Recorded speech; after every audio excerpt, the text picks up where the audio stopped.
Hello student, आज math का term है। मैथ का 7वां वीडियो बनने जा रहा है। तो इसमें आज हम पहले चैप्टर का वास्तविक संख्याओं की जो लास्ट एक्सरसाइज है 1.4 उसको बताने जा रहे हैं। इसको बताने से पहले इस पर एक प्रमेय है, उस प्रमेय को बता देते हैं। इस प्रमेय का ही प्रयोग करके इसके क्वेश्चन को हमें सॉल्व करने हैं। अब बहुत ही इंपॉर्टेंट प्रमेय है, छोटी सी सिंपल है लेकिन इंपॉर्टेंट है। इसको अगर हम समझ लेते हैं तो ये जो 3 क्वेश्चन है 1.4 के, इसको सबको हम आसानी से खुद से सॉल्व कर लेंगे। ठीक है, तो देखते हैं प्रमेय क्या है। पहले यदि x बराबर p बटे q एक प्रमेय संख्या ऐसी है कि q के अभाज्य गुणनखंड 2 की घात n 5 की घात n के रूप में है। ठीक है, कह रहा है कि अगर हम कोई प्रमेय संख्या मिल जाए, प्रमेय संख्या का p बटे q के रूप में। p बटे q मतलब अंश और हर। ठीक है, p क्या है अंश और q क्या है हर।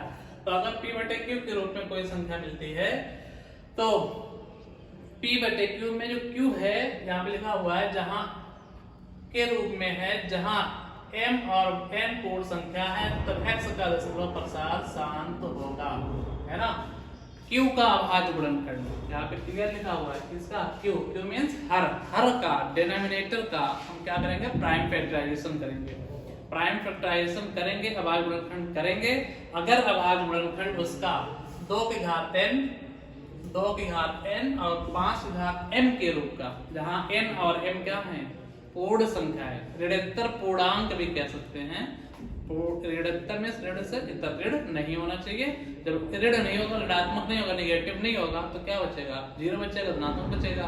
0 और धनात्मक संख्या को हम क्या कहते हैं पूर्ण संख्या कहते हैं। ठीक है, तो अगर किसी भी प्रमेय संख्या को के हर को अगर हम अभाज्य गुणनखंड करते हैं, प्राइम फैक्टराइजेशन करते हैं, और उस प्राइम फैक्टराइजेशन का जो फॉर्म है वो प्राइम फैक्टराइजेशन अगर 2 की घात n 5 की घात n के रूप का मिलता है तो उस अब प्रमेय संख्या का जब हम दशमलव प्रसार करेंगे तो वो दशमलव प्रसार कैसा होगा, शांत होगा। क्योंकि अभी हम पता है प्रमेय संख्या का 2 तरह का प्रसार होता है ना। प्रमेय संख्या का प्रसार कितना होता है, 2 तरह का।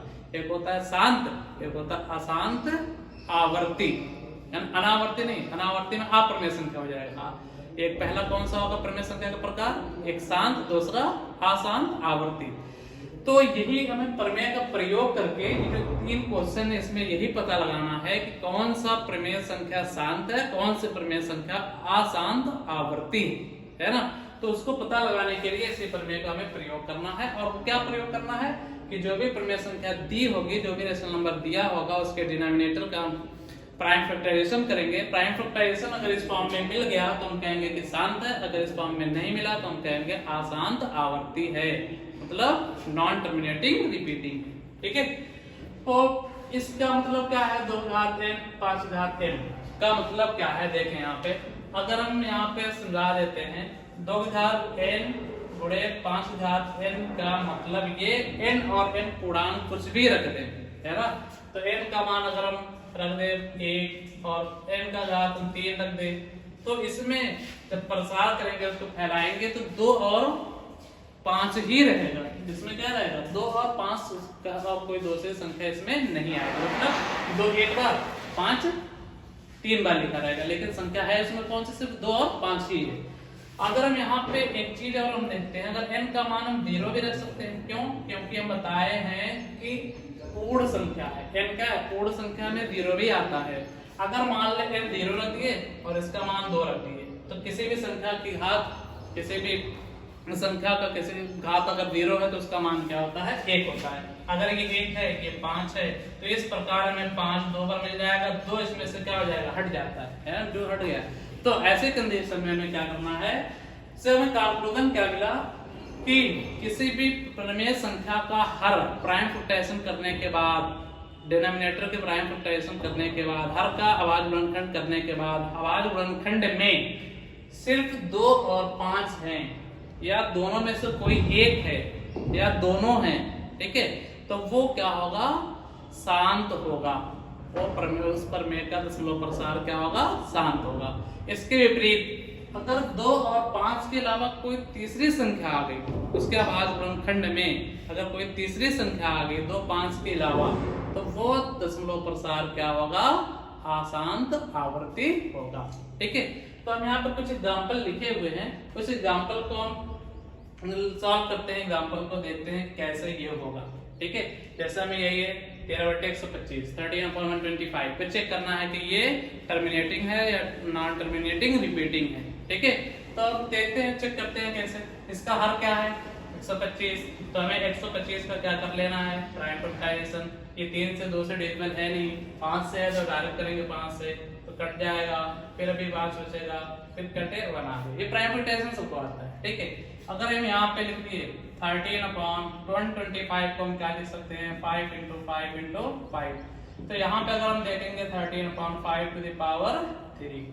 ठीक है, तो इसके प्राइम फैक्टराइजेशन का हर देखें, हर का प्राइम फैक्टराइजेशन देखें, यहाँ पे सिर्फ क्या है 5। अभी हम बताए हैं कि अगर हर में है ना, हर इस तरह का हो, इस फॉर्म में हो, इसका मत याद रखो कि इस फॉर्म में सिर्फ इतना याद रखें कि उसके हर के अभाज्य गुणनखंड में प्राइम फैक्टराइजेशन में सिर्फ कौन सी संख्या, कौन सा नंबर होना चाहिए, 2 हो या 5 हो या दोनों हो। ठीक है, या सिर्फ अकेले 2 हो या सिर्फ 5 हो या दोनों हो, तो वो क्या होगा, शांत होगा। 2 5 के अलावा कोई तीसरी संख्या आ गई या 2 5 है ही नहीं, कोई तीसरी संख्या है, तब भी वो क्या होगा, अशांत आवर्ती होगा, नॉन टर्मिनेटिंग एंड रिपीटिंग होगा। ठीक है, तो यहाँ पे देखें इसके अभाज्य गुणनखंड में क्या आ रहा है, सिर्फ 5 5 आ रहा है, यहाँ पे भी 5 3 बार, वही बात है। तो 5 हम बताए हैं या तो 2 हो या 5 हो या दोनों हो, तो यहाँ पे 2 तो नहीं है, 5 है, 2 और 5 के अलावा कोई तीसरी संख्या भी नहीं है, इसलिए ये क्या होगा, शांत होगा। ठीक है, ये इसका दशमलव प्रसार क्या होगा, शांत होगा, इसका डेसिमल एक्सपेंशन क्या होगा, टर्मिनेट होगा। ठीक है, इसके बाद हम दूसरा एग्जांपल लेते हैं। दूसरा एग्जांपल क्या है 1/10। 1/10 का भी अगर हम प्राइम फैक्टराइजेशन करेंगे, 10 का प्राइम फैक्टराइजेशन क्या होगा 1/2 × 5। तो यहाँ इसके प्राइम फैक्टराइजेशन में देखें, इसके अभाज्य गुणनखंड में क्या क्या है 2 and 5। हम बताया 2 और 5 ही होना चाहिए, इसके अलावा कुछ और नहीं होना चाहिए, इसमें ये भी क्या है, शांत है। तीसरा क्वेश्चन हम एक और एग्जांपल लिखे हुए हैं 3/30 है ना। अब यहाँ पे देखें थोड़ा सा कंफ्यूजन हो जाता है किसी किसी को, 3 इसको लिख सकते हैं 2 × 5 × 3 या 2 × 3 × 5, इसका प्राइम फैक्टराइजेशन करेंगे तो ठीक है क्या मिलेगा 2 × 3 × 5। अब अगर यहाँ पे हम बाय चांस गलती से क्या कर दिए, क्या कि हम बताए हैं कि 2 और 5 ही होना चाहिए, उसके अलावा कोई दूसरी संख्या अगर हमें दिख गई तो हमें इसको अशांत कर देना, क्या क्या बता देना, अशांत आवर्ती बता देना। लेकिन ऐसा नहीं है ना। अब ये करने के बाद यहाँ पे 3 आ गया, अगर हम लिख दें कि ये अशांत आवर्ती है तो गलत हो जाएगा। क्यों गलत होगा, क्योंकि ये जो 3 है इससे क्या हो जाएगा, कट सकता है ना। तो अगर हम देख लेंगे जो एक्स्ट्रा नंबर्स हैं उसको हम पहले देख लेंगे सिंप्लीफाई होता है कि नहीं, वो सरल और होता है कि नहीं। अगर वो अंश से कट कर हट जा रहा है, इसके हर में से अगर ये कट गया तो अब क्या बच रहा है 2 × 5। तो इसका सिंपलेस्ट फॉर्म कर लिए, जो रहा नंबर इसको हम सरलतम रूप में लिख लिए। सरलतम रूप में प्राइम फैक्टराइजेशन करने के बाद जो एक्स्ट्रा नंबर हम बताया कि होने पे क्या हो जाता है, वो अशांत हो जाता है। वो एक्स्ट्रा नंबर देख लें क्या अंश से कट रहा है, अगर अंश से कटने के बाद वो हट जा रहा है डिनोमिनेटर से, तब भी हम कहेंगे वो क्या है, शांत है। अगर ये नहीं कटता है ना, अगर यहाँ पे हम क्या लिख देते 2/30, क्या लिख देते 2/30, तो इसका क्या होता है 2 से कट जाता है 2/5 × 3 आता, तो ये 2 अगर कट जाता तो क्या मिलता है 1 × 3। तो इस कंडीशन में 3 है, 3 हट नहीं रहा है ना, 3 डिनोमिनेटर से नहीं हट रहा है। तो 3 डिनोमिनेटर से नहीं हट रहा है तो वो क्या होगा, अशांत आवर्ती। याद रखेंगे कि अभाज्य संख्या का प्रमेय संख्या के हर का अभाज्य गुणनखंड करना है। अभाज्य गुणनखंड में यदि सिर्फ 2 हो या 5 हो या दोनों हो तो उसको कहेंगे शांत, उसका दशमलव प्रसार शांत है। अगर 2 और 5 के अलावा कोई दूसरा नंबर आ रहा है और सिंप्लीफाई करने के बाद भी वो डिनोमिनेटर से नहीं हट रहा है, नहीं कट रहा है, तब हम कहेंगे वो क्या है, अशांत आवर्ती। ठीक है, तो इस स्लाइड में देखें 1.4 के 3 क्वेश्चन है, उन क्वेश्चन में कई पार्ट्स है, उसमें से हम 1-2 क्वेश्चन लेकर बता दे रहे हैं और जो पार्ट्स हैं उसको अपने से खुद से होमवर्क में करना है। ठीक है, तो देख लो पहला क्वेश्चन है कि 13/30 3025 मतलब 13/3125 शांत है या अशांत है, इसको हमें चेक करना है। तो अभी हम बताए हैं हर का क्या करना है, अभाज्य गुणनखंड करना है, तो कर लेते हैं। अभाज्य गुणनखंड प्राइम फैक्टराइजेशन कर लेते हैं। 5 से कटेगा, अभी भी 5 से कटेगा, अभी भी 5 से कटेगा, लास्ट 5। ठीक है, तो देख ले हमें क्या मिल गया। 13/5 × 5 × 5 × 5 5 टाइम करना है, 5 × 5 × 5 × 5। तो हम लिख सकते हैं 13/5 ठीक है। अब इसका हर देखें, हर में क्या है, 2 और 5 के अलावा कोई दूसरी संख्या है? यहाँ पे सिर्फ क्या है, 5 है, 2 भी नहीं है ना, सिर्फ 5 है। हम बताएं या तो 2 या 5 हो या दोनों हो, लेकिन यहाँ पे सिर्फ 5 है। जब बताया सिर्फ 5 होगा तब भी क्या होगा, वो शांत ही होगा। तो इसका दशमलव प्रसार, इसका हर का प्राइम फैक्टराइजेशन करने पर इसका जो हर आया है अभाज्य गुणनखंड, वो क्या आ रहा है, सिर्फ 5 आ रहा है, यानी इस फॉर्म में है। लेकिन ये इसका हर 2n 5m के रूप का है, अतः है ना। लेकिन चूंकि ऐसा लिख लेंगे क्वेश्चन में, हर 2n और 5m के रूप का है, ठीक है। अतः 13/1 शांत दशमलव प्रसार है। कैसा है, शांत। क्यों? क्योंकि 2n 5m के रूप का है। यहाँ पे कंफ्यूज नहीं होंगे कि कंफ्यूज होंगे कि यहाँ पे 2 और n का 5n के, यानी 2 और 5 दोनों होना चाहिए, जबकि यहाँ पे 5 है। तो 2 हम यहाँ पे लिखकर 0 लगा सकते हैं। अगर कंफ्यूजन हो रहा है तो 2 लिखकर हम 0 लगा सकते हैं। मतलब इसका मान क्या आ जाएगा, 0 1, और 1 से इसमें मल्टीप्लाई करेंगे तो सिर्फ यही बचेगा। तो अगर, इसीलिए हम बताए हैं कि या तो 5 हो या दोनों हो या सिर्फ 2 हो, या 2 या 5 या दोनों, तो वो क्या होगा, शांत होगा। तो यहाँ पे सिर्फ 5 आ रहा है अभाज्य गुणनखंड में, इसलिए क्या है, शांत दशमलव प्रसार है, ठीक है। इसके बाद हम दूसरा इसको भी सॉल्व कर सकते हैं। इसका अगर हम करेंगे प्राइम फैक्टराइजेशन, तो 8 को हम क्या लिख सकते हैं, 2 × 2 × 2, ठीक है। अब इसमें सिर्फ क्या आ रहा है, 2। यहाँ पे सिर्फ 5 आ रहा था तब भी शांत है, यहाँ पे सिर्फ 2 आ रहा है तब भी क्या है, शांत है। यहाँ पे दोनों आ रहा था, 2 और 5 दोनों आ रहा था, इसलिए तब भी क्या है, शांत है।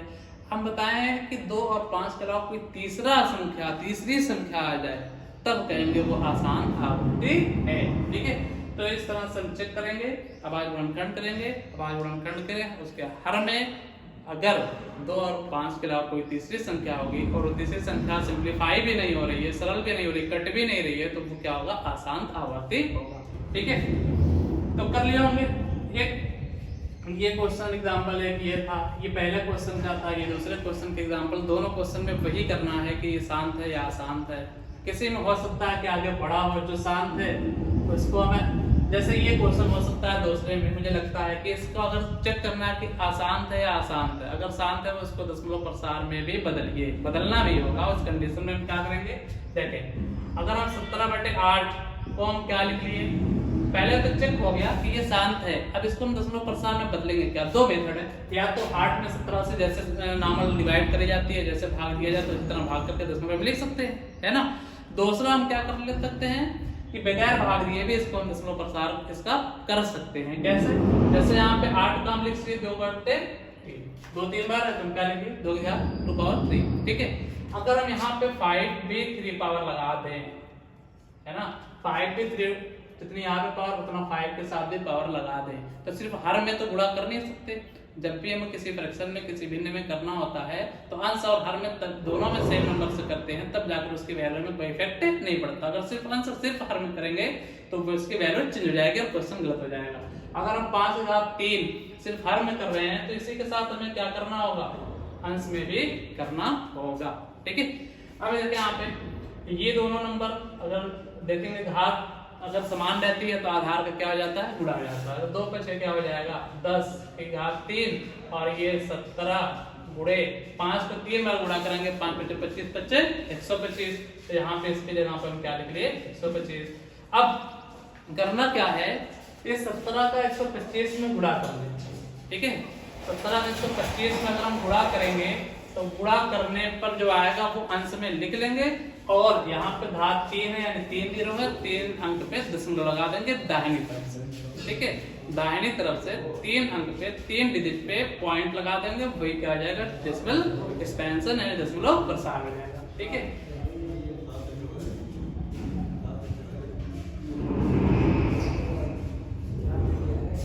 इसका मल्टीप्लाई करेंगे आप लोग, मल्टीप्लाई करके जो आएगा उसे में हमें क्या कर देना है 1 2 3 डिजिट पे क्या लगा देना है पॉइंट लगा देना है। ठीक है, तो पॉइंट लगाने पर यही हमें क्या मिल जाएगा दशमलव प्रसार। ठीक है,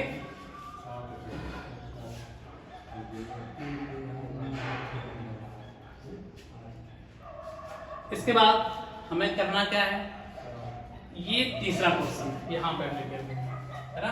तो तीसरे क्वेश्चन में क्या है देख लेते हैं।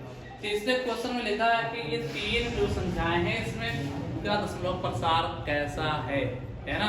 और दशमलव प्रसार परमेय संख्या का दशमलव प्रसार 2 प्रकार का था, लेकिन दशमलव प्रसार 3 होता है। एक होता है शांत, एक होता है अशांत आवर्ती, एक होता है अशांत अनावर्ती। तो देखें यहाँ पे डॉट नहीं लगा, इसलिए क्या है ये शांत है ना। और इसके बाद यहाँ पे देखें कोई भी संख्या रिपीट नहीं कर रही है, इसलिए ये क्या है अशांत है ना। अशांत अनावर्ती है ना। Non terminating and non repeating. क्यों? क्योंकि कोई भी संख्या का ग्रुप या समूह रिपीट नहीं कर रहा है। देखिए यहाँ पे 1 0 था, फिर 2 0, फिर 3 0, 1 2 1 2 रिपीट कर रहा है, लेकिन उसके बाद का 0 रिपीट नहीं कर रहा है, इसलिए ये क्या है अशांत, क्या है अनावर्ती। ठीक है, इसके बाद इस तीसरे वाले को देखें, यहाँ पे ये बार यहाँ से लेकर यहाँ तक है। इसका मतलब ये हुआ कि ये 1 2 3 4 5 6 7 8 9 के बाद फिर ये रिपीट करेगा 1 2 3 4 5 6 7 8 9, फिर 1 2 3 1 2 3 4 5 6 7 8 9 है ना। फिर वही बार रिपीट कर रहे हैं। बार जो लगा होता चिन्ह, इसका मतलब वो संख्या का समूह क्या कर रहा है, रिपीट कर रहा है। जब रिपीट करता है तो ये क्या होता है, अशांत तो होगा लेकिन क्या होगा, आवर्ती होगा।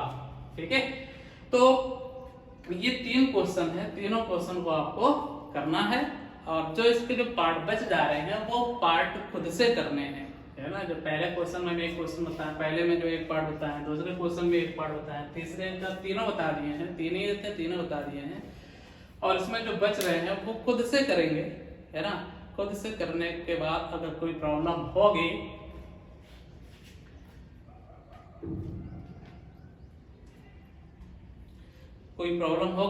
तो कांटेक्ट करेंगे, उसको हम सॉल्व कर लेंगे। और आज पहला चैप्टर वास्तविक संख्या रियल नंबर्स कंप्लीट होता है। अगर पूरे चैप्टर के जो 4 एक्सरसाइज हैं उसमें से कोई भी प्रॉब्लम कहीं भी होगी तो बताएंगे, और इसको कंप्लीट कर लेना है। ठीक है, कोई दिक्कत होगी बताएंगे, उसको हम फिर से एक वीडियो बनाकर जितने भी क्वेश्चन में भी प्रॉब्लम होगी सबको हम बता देंगे एक ही दिन में। ठीक है, तो यहीं पे क्लोज करते हैं। Thank you.